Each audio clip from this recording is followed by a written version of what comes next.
Well, welcome back. The solo What was version. that noise at the beginning? It was Well, the solo version of Counterculture. Did you see that? I left Pastor Mark in the dust. man, it's because you're younger than me. You just like blew me away. I'm younger. I do not dress as well, though. We already established that last episode. People are like, Andy is so confident. That is a striking so shirt, confident that he did not go change what he was though. wearing. I for don't Pastor normally. Mark. I don't normally wear black shirts. You know, I'm a little. I like to be a little brighter, but you know that works for you. Slowly, you are. I'm winning crawling people myself over. out of a hole. We literally have people down here at the center I am who are wearing socks. crazy socks. My groupies, I can't. or believe maybe it's a groupie. Wait till we get a new set and people could actually see your socks. And they're gonna be blown away. Oh my goodness. We might have to start a new show. Marking the socks. How beautiful are the feet How beautiful are the feet? of him who brings good news. Wow, look at that. Look at Good, okay, all right. how beautiful are the feet coming to you soon. At As soon as we change at the a set. store near you. Okay, we were talking about Mary and Martha last week. We read the story of Mary and Martha. Got stuck on the first part about it being Martha's home, Martha's vision. What do we do when somebody comes to us and they really want us to take over their mission, complete their mission? You told the story of of the lady who said at the end, "Hey, I think we should do this. God wants us to do this," and the pastor says, "Well, it seems Lord's like laid God on your heart. put it on your heart, right?" People don't want to hear that, right? No. When we hear something from the Lord, it tends to be translated always as "we need to do this," right? Instead of "I need to do this." But as we go down through this story, we start talking about Mary and Martha. No, I got to tell you a quick story on that. So someone said to me, "So someone who would like come to church once, twice a year, came up to me in the summer and said, 'You know what you really need here, pastors? You need air conditioning in the fellowship hall.'" And I just looked at him. And I thought, "And how much are you going to put toward that?" None. You really None. need this. Yeah, you're here once a year. It's exactly Deal with it. Exactly what Martha did, right? She Right. went to Jesus and said, "You need to You fix need this." to do this, Right? pastor. Again, we Yeah. run into that concept a Yeah. lot in church where people try to tell us that other people need to do things the way that they Yep. want it Yep. done, Yep. right? Like you need to tell this person to help us, right? I was thinking immediately about this whole Mary Martha thing because I've talked about this several times this week with people. There are certainly times where God calls us to be Martha, right? To take care of our home, to serve other Yeah. people, Right. to get up and to do those things. But there are times also where God says, "You just need to be at my feet." Right? This is not a work for you to do. You simply need to just sit and rest with me. Right? I was thinking about frequently God does this to you, not necessarily to me, but God has you up in the night lots of times.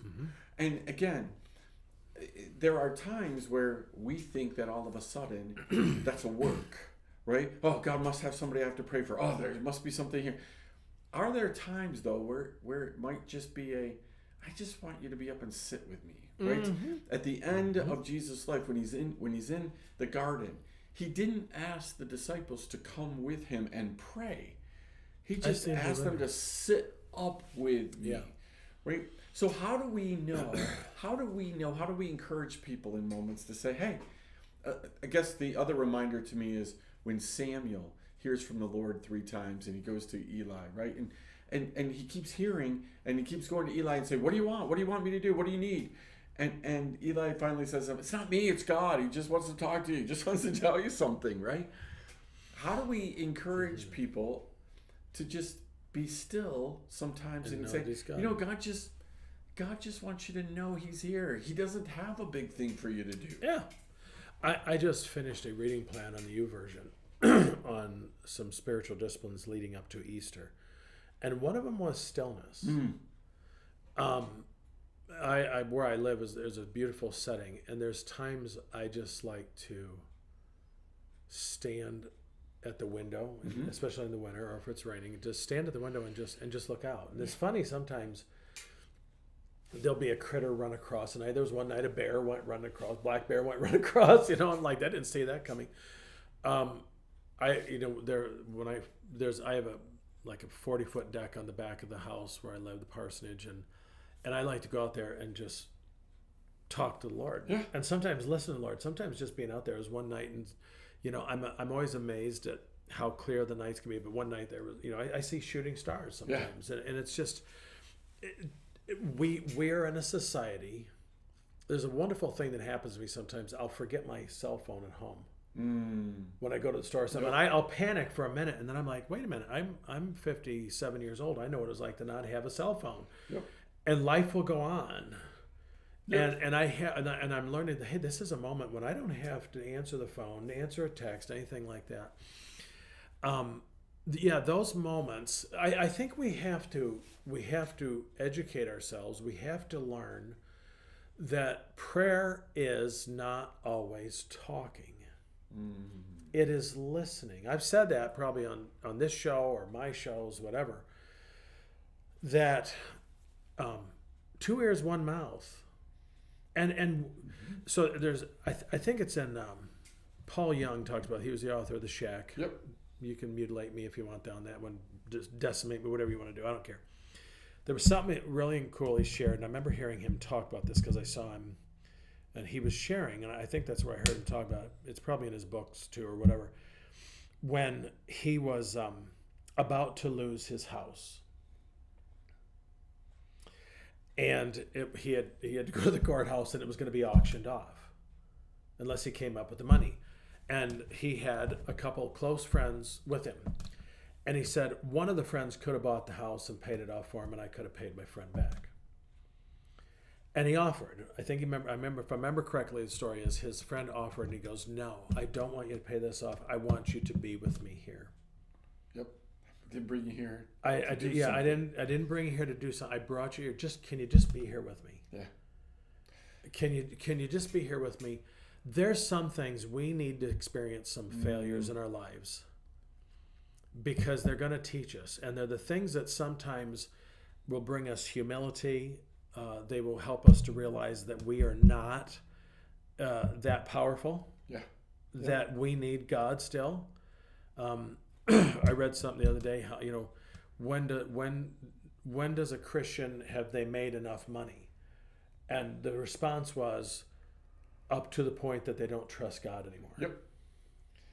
Yep. So always keep trusting God, and then you'll get rich. No, I'm just joking. I think it is one of the hardest things for us to do is to be still and know that I'm God. And yet, we talked about that story. Pastor, this needs to be done. Yep. There's a lot of people that are already being still. They need to be activated. They need to be activated. Yep. And so we talk about in the church consumer mentality. Okay. And that's fine. We need to have that to the idea that I want to come. I want more of God. I want more of what the preacher's preaching. I want more. I just want more of what God has for me. But what we have given up on in the church, and in many cases, not as a whole, I don't like talking in broad or painting in broad strokes like that because it's not everybody. But there is more and more of what I am seeing is there is less of a contributive spirit in the church. It's a consumer mindset, not a contributor mindset.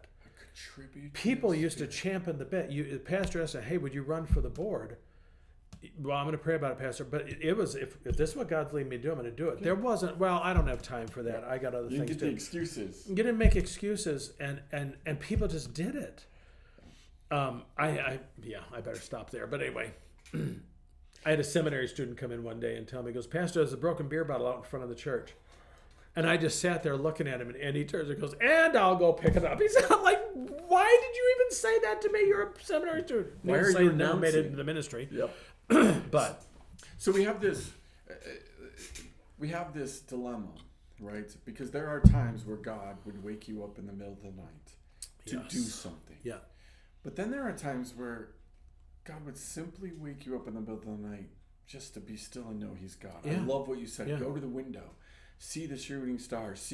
See the nighttime. We get this idea that we get to sleep in the night. Yeah. And only work in the day. Like there's no value in the night. And we teach scare tactics, right? Like only bad things happen in the night anyway. Not right? anymore. Not anymore. But there is value. Just continually reminded that Jesus, he didn't ask John and James and Peter into the garden or even on the Mount Transfiguration so they could do something. Yep. right? Peter wanted to build tabernacles. He wanted to build huts up there, and Yep. God's like, Yep. shut up. Yeah. Joseph and Mary. He was going to divorce her. Yeah. And what did the angel say to him? Don't just do something, stand there. Yeah. Stand there and be Just something. stand there. And that's hard for us, but it's a beautiful thing because maybe it's because we don't want people to just sit with us. We want people to fix it. No, we're the intent of people walking into my office, your office, down here at the center, anywhere we are. The intent is to fix it. How many times are we out to eat or something? Somebody finds out, the waiter, waitress finds out that you're a pastor, and all of a sudden it's like, well, hey, could you pray for my grandmother? Well, sometimes they say, would you pay for it? Yeah. But usually it's the pastor saying, hey, would you pay for this? But it's immediately. Don't talk to Bob about that. Once the forgotten wallet syndrome. The forgotten wallet syndrome. I don't know. It's my spiritual gift. Bob, Humility and forgetting my wallet. God plagued us all with different things. Right. Forgotten wallet syndrome. It's a word of knowledge for me. Forget your wallet. Okay. I'm sorry. I digress. No. I think what we're trying to give our counterculturalites to chew on, a thing to chew on. It's this idea of, man, how are you going to get your marching orders? Yes. To go do, right? In this moment, Jesus looks at Martha and says, Mary chose what is best, what is better, right? Yeah. That in this moment, it's important for Mary to get this information. Sometimes it's just simply important for us to be still and get our marching orders from God. Yeah. Then our doing becomes more effective, doesn't it? Yeah. Fantastic. Yeah. Well, we're going to leave it right there. 2 episodes, lots for you to chew on. Are you Mary? Are you Martha? Are you both? Do you know when you should be both? You chew on that. Love some feedback. Love some comments. Let us know what you think. We'll see you next time right here. Grace and peace. Counterculture.